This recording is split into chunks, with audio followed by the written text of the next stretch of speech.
Hey, welcome to What Apex Motorsports. I guess you'd say this is part 2 of our diecast review. Last time it was the 1950 Alfa Romeo 158. We're going to jump 10 years each time we do one of these. I wanted to get a little bit more variety, and you can also see how far the sport comes every decade. So this time we have the 1960 Cooper T53 of Jack Brabham. This diecast is also by Brum. Yay!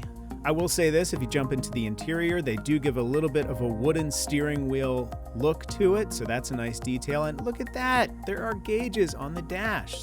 Just on top of the numbers outside of the driver, you have the caps to the fuel tanks, which surrounded the driver. This was the start of the rolling coffin era. Just in front of the driver, you have the saucer cup looking rear view mirrors. Around the driver, you have this wrapping screen, which probably served as a little bit of a protective shield, but not really a canopy. It was more for aerodynamic purposes. Although with this Cooper design, the driver did sit a little bit more reclined in the cockpit. This was part of the Lowline nickname.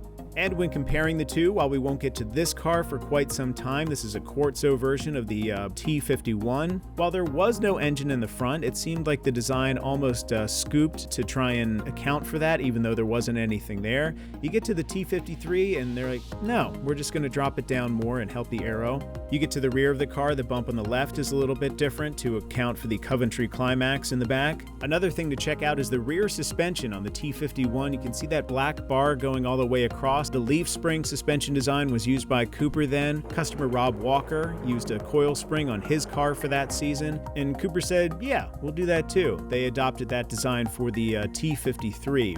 Because there are two different diecast manufacturers here, I'm sure this wasn't intentional, but the shade of British Racing Green is a little bit different from one to the other. Speaking of that color, British Racing Green was also used on the wheels, and it was nice of Brum to carry that detail along and take the effort to do that. And the number 1 on the car, it was only run once that year when Brabham won the British Grand Prix at Silverstone. It was the summer of Brabham, I guess you'd say, 5 wins in a row, which took him to a second title, and Cooper as well. I appreciate you watching. Please check out some of our other videos to get a sense of history of Formula One, as well as some diecast reviews. If you like what you see, please let us know by clicking some things and subscribe. Thanks.